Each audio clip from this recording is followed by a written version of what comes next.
ಶುಭೋದಯಗಳು. ನನ್ನ ಹೆಸರು ಚಂದ್ರಕಿಶೋರ್ ಕೆ.ಎಸ್. ನಾನು 7ನೇ ತರಗತಿಯಲ್ಲಿ ಓದುತ್ತಿದ್ದೇನೆ. ನನ್ನ ಶಾಲೆಯ ಹೆಸರು BMH ಇಂಟರ್ನ್ಯಾಷನಲ್ ಪಬ್ಲಿಕ್ ಸ್ಕೂಲ್. ನಾನು ಹೇಳುತ್ತಿರುವ ಕಥೆಯ ಹೆಸರು ಕಾಗೆಗಳು ಮತ್ತು ಮರ. ಒಂದಾನೊಂದು ಊರಿನಲ್ಲಿ ಒಂದು ವಿಶಾಲವಾದ ಮೈದಾನ ಇತ್ತು. ಆ ಮೈದಾನದಲ್ಲಿ ಒಂದು ದೊಡ್ಡ ಆಲದ ಮರ ಇತ್ತು. ಪ್ರತಿದಿನ ಆ ಮರದ ಬುಡದಲ್ಲಿ 10 ದನ ಕಾಯುವ ಹುಡುಗರು ಆಟವಾಡಲು ಬರುತ್ತಿದ್ದರು. ಆಟದ ನೆಪದಲ್ಲಿ ಕಲ್ಲಿನಿಂದ ಕುಟ್ಟುತ್ತಿದ್ದರು, ತಂಗೆಗಳನ್ನು ಮುರಿಯುತ್ತಿದ್ದರು, ತೊಗಟೆಗಳನ್ನು ಕೆತ್ತುತ್ತಿದ್ದರು. ಹೀಗೆ ಹಿಂಸೆಗೊಳಗಾದ ಮರಕ್ಕೆ ತನಗಾದ ಕಷ್ಟಗಳನ್ನು ಕಂಡು ಅಳುವು ಬಂದಿತು. ಅದೇ ಮರದ ತುದಿಯಲ್ಲಿ ಗೂಡು ಕಟ್ಟಿದ್ದ ನೀಲ ಮತ್ತು ಬಾಲ ಎಂಬ 2 ಕಾಗೆಗಳಿಗೆ ಆ ಮರದ ಆಚೆ ಮಾತು ಕೇಳಿಸಿತು. ತಕ್ಷಣ ಆ ಮರದ ಬಳಿ ಬಂದು, ಕಿತ್ತಳೆ ಕಿತ್ತಳೆ, ಏಕೆ ಹೇಳುತ್ತಿರುವೆ? ನಿನಗೆ ಬಂದಿರುವ ಕಷ್ಟವೇನು? ನಾವು ಏನಾದರೂ ಸಹಾಯ ಮಾಡುವೆವು ಎಂದವು. ಕಾಗೆಗಳ ಮಾತಿಗೆ ಖುಷಿಯಾದ ಮರವು ತನಗಾದ ಕಷ್ಟಗಳನ್ನು ಚಾಚು ತಪ್ಪದೆ ಎಲ್ಲ ವಿವರಿಸಿತು. ಕಾಗೆಗಳು ಇರು ಬರುತ್ತೇವೆ ಎಂದು ಕಾ ಕಾ ಕಾ ಕಾ ಎಂದು ಹಾರಿದವು. ಮರದ ಜಾಗದಿಂದ ಸ್ಮಶಾನದ ಬಳಿಗೆ ಹೋಗಿ ಅಲ್ಲಲ್ಲೇ ಬಿದ್ದಿದ್ದ ಎಲುಬುಗಳನ್ನು ತೆಗೆದುಕೊಂಡು ಬಂದು ಮರದ ತುಂಬಾ ನೇತು ಹಾಕಿದವು. ಮರುದಿನ ದನ ಕಾಯುವ ಹುಡುಗರು ಆಟವಾಡಲು ಬಂದಾಗ ಅಲ್ಲಲ್ಲೇ ಜೋತು ಬಿದ್ದಿದ್ದ ಎಲುಬುಗಳನ್ನು ಕಂಡು ಭಯಗೊಂಡರು ಮತ್ತು ಓಟಕ್ಕೆದ್ದರು. ಈ ಘಟನೆಯ ನಂತರ ಮರದ ಬಳಿ ಯಾರೂ ಸುಳಿಯಲಿಲ್ಲ. ಮುಂದಿನ ಒಂದು ಋತುದಿನ ತನಕ ಮರದ ತುಂಬಾ ಹಸಿರು ತುಂಬಿಕೊಂಡಿತ್ತು. ಮರ ನೋಡಲು ಸುಂದರವಾಗಿತ್ತು. ಅದೇ ಸಮಯಕ್ಕೆ ನೀಲ ತನ್ನ ಗೂಡಿನಲ್ಲಿ ಮೊಟ್ಟೆ ಇಟ್ಟಿತು ಮತ್ತು ಆಚೆ ಹೋಗುವ ಪರಿಸ್ಥಿತಿಯೂ ಬಂದಿತು. ನೀಲ ಮತ್ತು ಬಾಲ ಮರದ ಬಳಿ ಹೋಗಿ, ನಾನು ಮತ್ತು ಬಾಲ ಹೊರಗೆ ಹೋಗುತ್ತಿದ್ದೇವೆ, ಜೋಪಾನ, ಗೂಡಿನಲ್ಲಿ ಮೊಟ್ಟೆ ಇವೆ ಮತ್ತು ಹತ್ತಿರದಲ್ಲಿ ವಿಷಕಾರಿಯ ಒಂದು ಸುಳಿಯುತ್ತಿದೆ ಎಂದು ಮನವಿ ಮಾಡಿಕೊಂಡವು. ಇದಕ್ಕೆ ಒಪ್ಪಿದ ಮರ ಕಾಗೆಗಳನ್ನು ಕಳಿಸಿಕೊಟ್ಟಿತು. ಕಾಗೆಗಳು ಹಾರಿ ಹೋಗಿದ್ದನ್ನು ಕಂಡು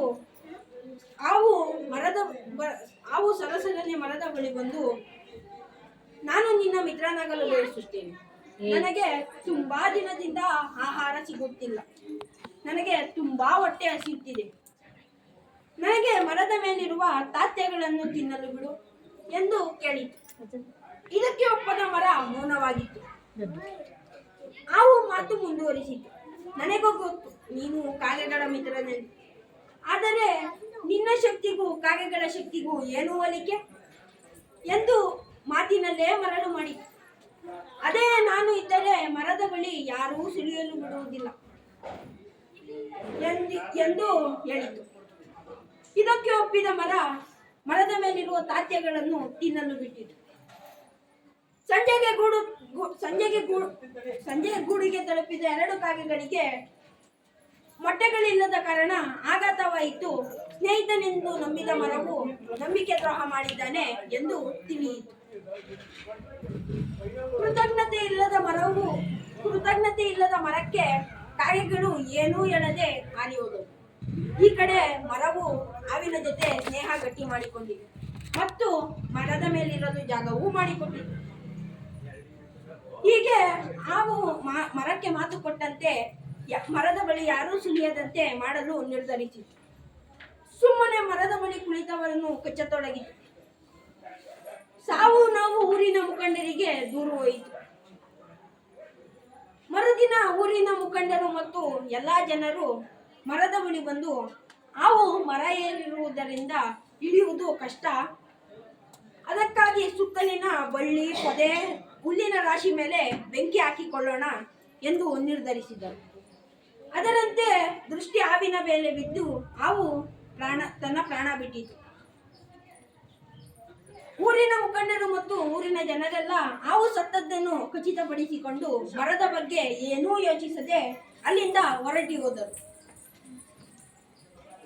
ನಿಧಾನಕ್ಕೆ ಹಾವಿಗೆ ಹಚ್ಚಿದ್ದ ಬೆಂಕಿಯು ಮರಕ್ಕೆ ತಗಲಿ ಮರವೂ ಸುಟ್ಟಿ ಹೋಯಿತು. ದುಷ್ಟ ಹಾವಿನ ಸಹವಾಸ ಮಾಡಿ ಮರವು ಸಾಯಬೇಕಾದ ಪರಿಸ್ಥಿತಿ ಬಂದಿತು. ಈ ಕಥೆಯ ನೀತಿ ಏನೆಂದರೆ, ದುಷ್ಟರಿಂದ ದೂರವಿರು, ನಿಮ್ಮ ಹತ್ತಿರದ ಸ್ನೇಹಿತರನ್ನು ವಿಚಾರಣೆಯಿಂದ ಆಯ್ಕೆ ಮಾಡಿ. ಧನ್ಯವಾದಗಳು.